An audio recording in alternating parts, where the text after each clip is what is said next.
Jeremy Meroy, and I'm going to report my part in true version of the Philippine Revolution by Don Emilio Aguinaldo, President of the Republic. The Proclamation of Independence. June 12, 1898, the Philippine Declaration of Independence was proclaimed in Cavite, El Viejo, present-day Kawit, Cavite. Filipino revolutionary forces under General Emilio Aguinaldo proclaimed the sovereignty and independence of the Philippine island from the colonial rule of Spain. 1896, the Philippine Revolution began. Eventually, the Spanish signed an agreement with the revolutionaries. Emilio Aguinaldo went into exile in Hong Kong at the outbreak of the Spanish-American War. The Spanish Commission. So, he is confident that all Filipinos in Manila area for independence, as will be proved the very day our troops capture Manila. At that time, he fully expects the people of Manila to join with in raising loud cheers for the independence of the Philippines. More American troops. So, a few days later, American troops arrived, and with them came General Merritt. The Admiral's secretary and the two officers came to the dictatorial government. They asked that we allow them to occupy our trenches at May Tubig from the harbor side of that place right to the main road. So the next one is the 13th of August. So on the 13th August 1898, General Pello del Pilar troops defeated Spanish troops defending the Fuerte, Colgante, and Manila. The Americans who held the foremost trenches entered Malate and Ermita without firing a shot. In Santa Ana, the eastern section of Manila, General Ricardo successfully routed the file companies of Spaniards. First clouds. The American General Anderson asked to issue orders forbidding our troops from entering Manila, a request which I did not comply because it was in conformity with the agreement.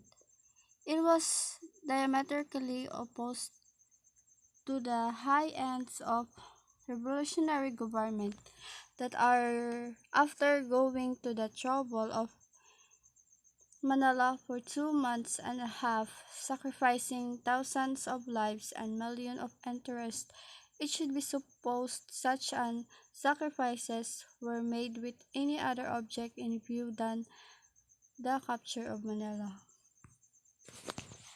Vain hopes. So, some corps are on a day we treated verbally with American. Some denounced the setting of suburbs, while others again were of opinion that a commission should be sent to General Otis. Treaty of amity and commerce if the United States recognize our independence, or at one commerce hostilities of state refuse. So the American Commission.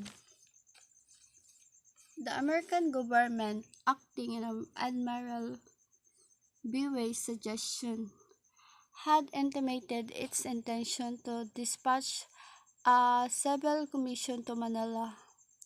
Thereupon set upon the appointment of a commission to meet the American commissioners.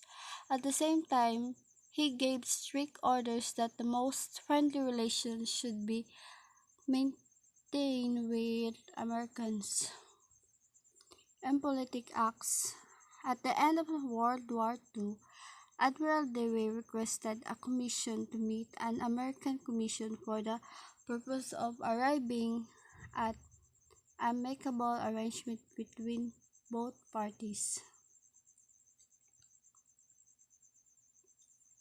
The Mixed Commission.